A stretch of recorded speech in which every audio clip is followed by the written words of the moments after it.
नमस्कार दोस्तों, आज के इस खास विश्लेषण में आपका स्वागत है। देखिए, जब भी हम राजस्थान के बारे में सोचते हैं ना, तो दिमाग में क्या आता है? बड़े बड़े महल और रेगिस्तान, राइट?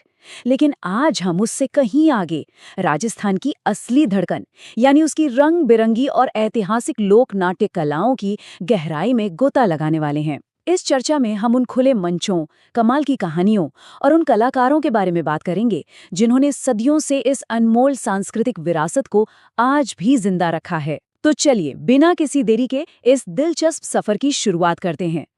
अब इस पूरे विषय को आसानी से समझने के लिए हमने आज की चर्चा को 5 मेन थीम में बांटा है। पहला, भव्य ख्याल और रम्मत। दूसरा, स्वांग और कठपुतली। तीसरा, संगीतमय नाटक और तमाशा। चौथा, पौराणिक महाकाव्य और परंपराएं। और अंत में पांचवां, पारसी थिएटर का प्रभाव। और हाँ, एक बात और, आज के इस पूरे विश्लेषण का जो मेन बेस है ना, वो कुछ ओरिजिनल हस्तलिखित नोट्स हैं।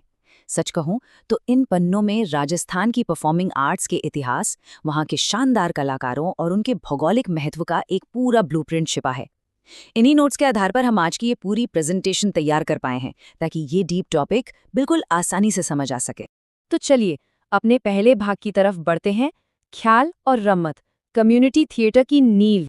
जरा सोचिए, 400 साल पुरानी ये नाट्य परंपराएं सिर्फ मनोरंजन के लिए नहीं होती थीं, बल्कि ये पूरे समुदाय को एक साथ लाने का एक बहुत बड़ा जरिया थीं।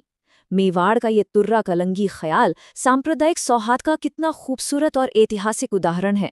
इसकी शुरुआत एक हिंदू संत तुकनगीर और एक मुस्लिम संत शाह अली ने मिलकर की थी। मतलब हिंदू मुस्लिम एकता का क्या बेहतरीन प्रतीक है ये। इसमें तुर्रा भगवान शिव को और कलंगी माता पार्वती को दर्शाती है। और एक दिलचस्प बात बताऊं, जब कलाकार आपस में डायलॉग बोलते हैं ना, तो उन संवादों को बोल कहा जाता है। और इस पूरे परफॉर्मेंस के दौरान चंग नाम का वाद्य यंत्र बजाया जाता है। अब बीकानेर की प्रसिद्ध रम्मत परंपरा को ही ले लीजिए। ये एक तरह का संगीतमय लोकनाटक है और इसे खेलने वाले कलाकारों को खेलारे कहा जाता है। बीकानेर में इसका मंचन होली के टाइम पर फक्कड़ दाता की रम्मत से शुरू होता है। लेकिन इसमें सबसे अनोखी चीज क्या है पता है? यहाँ की पाटा संस्कृति। ये नाटक जमीन पर नहीं खेले जाते, बल्कि लकड़ी के बड़े बड़े तख्तों पर परफॉर्म किए जाते हैं, जिन्हें पाटा कहते हैं। इसी ट्रेडिशन में एक बहुत ही पॉपुलर रम्मत है, हिडाऊ मेरी की रम्मत, जो एक आइडियल पति पत्नी के रिश्ते पर फोकस करती है। और देखिए, लोक कलाएं सिर्फ मनोरंजन तक सीमित नहीं थीं, वो क्रांति की भी एक बहुत बुलंद आवाज रही हैं। एक बहुत ही कमाल का किस्सा है। 1943 में तेज कवि ने स्वतंत्र 52 नाम की एक रम्मत लिखी और सीधा महात्मा गांधी को भेंट कर दी। और जब ब्रिटिश कमिश्नर ने उन्हें अरेस्ट करने का ऑर्डर दिया, तो तेज कवि ने एकदम निडर होकर क्या कहा था, सुनिए। कमिश्नर खोल दरवाजा, हिंद तेरा है न तेरे बाप का, हमारी जमी पर तेरा कब्जा। रोंगटे खड़े कर देने वाला डायलॉग है ना। ये साफ दिखाता है कि उस दौर में लोक कलाएं स्वतंत्रता संग्राम का भी कितना अहम हिस्सा बन चुकी थी। अब हम चलते हैं अपने दूसरे भाग की ओर, स्वांग और कठपुतली, कौशल और भ्रम की कला। बड़े बड़े कम्युनिटी स्टेजेस से निकलकर अब हम उन कलाओं की बात करते हैं जो पूरी तरह से एक अकेले इंसान के फिजिकल टैलेंट और इल्यूजन, यानी भ्रम पैदा करने की कला पर टिकी हैं। स्वांग कला के एक ऐसे ही महान और जीवित लेजेंड हैं भीलवाड़ा के जाने माने कलाकार जानकीलाल भांजी। स्वांग रचने वालों को अक्सर बहुरूपिया भी कहा जाता है। आपको जानकर हैरानी होगी कि इनका हुनर इतना बेमिसाल है कि उनके इस लाइफ टाइम कॉन्ट्रीब्यूशन के लिए भारत सरकार ने उन्हें इसी साल 2024 में पद्मश्री से सम्मानित किया है। सच में ये कला जगत के लिए बहुत गर्व की बात है। अब बात करें कठपुतली की, तो ये कला मेनली नट या भाट जाति के लोग करते हैं और इन कमाल की कठपुतलियों को ज्यादातर उदयपुर और चित्तौड़गढ़ में बनाया जाता है। और हाँ, 21 मार्च को वर्ल्ड पपेट्री डे यानी विश्व कठपुतली दिवस भी सेलिब्रेट किया जाता है। दूसरी तरफ हमारी भवई कला है, जो सच में एक बेहद मुश्किल और हैरान कर देने वाली एक्रोबैटिक परफॉर्मेंस है। इसे बाघाजी जाट ने शुरू किया था और ये मेनली गुजरात बॉर्डर से लगे जिलों में बहुत पॉपुलर है। शांता गांधी जी का लिखा हुआ जस्मा ओडन इस भवई शैली का एक बहुत ही फेमस नाटक है। आगे बढ़ते हैं तीसरे भाग पर, संगीतमय नाटक, ऊर्जा और तमाशा।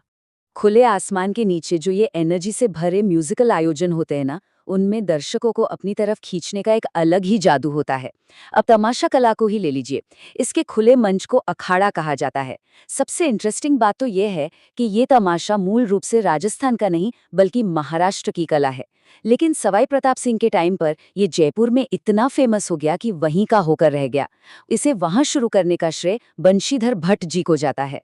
मतलब ये कितना बढ़िया उदाहरण है ना कि कैसे एक कला अपनी जगह से निकलकर किसी दूसरी संस्कृति का इतना गहरा हिस्सा बन जाती है।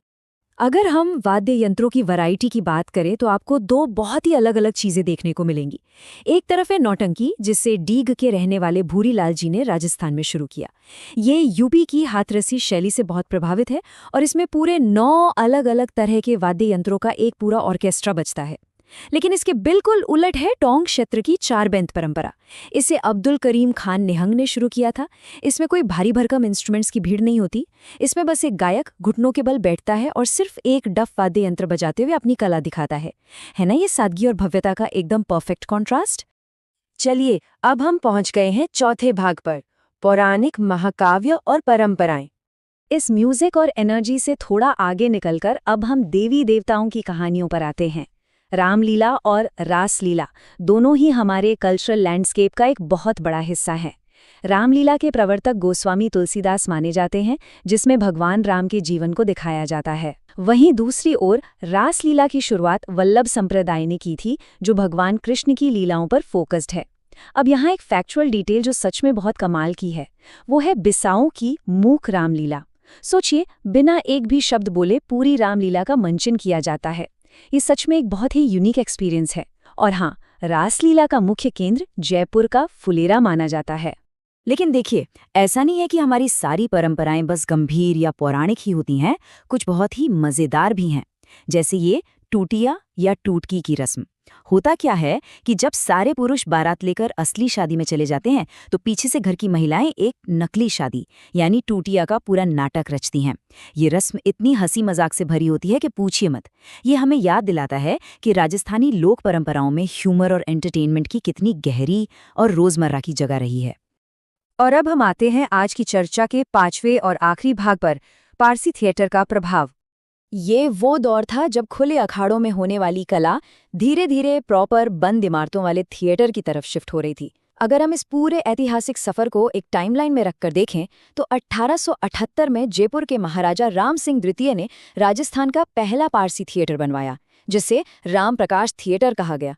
फिर 1943 का वो क्रांतिकारी दौर आता है जब तेज कवि अपनी रम्मत सीधे महात्मा गांधी को सौंपते हैं।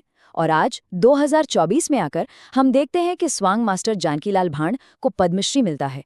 ये पूरी जर्नी दिखाती है कि कैसे ये कला समय के साथ इवॉल्व हुई है और आज भी पूरी तरह से रेलेवेंट है। पारसी थिएटर के इस प्रभाव ने ना राजस्थान में स्टेज आर्ट्स की पूरी शक्ल ही बदल कर रख दी। प्रॉपर स्टेज क्राफ्ट का इस्तेमाल होने लगा। जयपुर अलवर रीजन में महबूब हसन ने पारसी स्टाइल के नाटकों को डायरेक्ट करना शुरू किया। और जैसा कि हमने बताया, राम प्रकाश थिएटर के अलावा झालावाड़ में भवानी नाट्यशाला और बीकानेर में गंगा थिएटर जैसी शानदार इमारतें बनी। इन्हीं थिएटर्स ने असल में राजस्थान में मॉडर्न परफॉर्मिंग आर्ट्स के लिए एक बहुत ही सॉलिड और परमानेंट फाउंडेशन तैयार की। और इसी के साथ हम इस विश्लेषण के बिल्कुल अंत पर आ गए हैं। लेकिन जाते जाते एक बहुत ही गहरा सवाल छोड़कर जाना चाहूंगा। अगर एक 400 साल पुरानी लोक कला बदलते वक्त और मॉडर्न एंटरटेनमेंट की आंधी के बावजूद सर्वाइव कर सकती है और 2024 में देश का सर्वोच्च सम्मान पद्मश्री जीत सकती है, तो सोचिए आने वाले कल के इन खुले मंचों पर और कितनी अनकही अद्भुत कहानियां बुनी जानी बाकी हैं। कला की ये असीमित ताकत वाकई कभी खत्म नहीं होती। आज की इस दिलचस्प चर्चा में हमारे साथ जुड़ने के लिए बहुत बहुत धन्यवाद।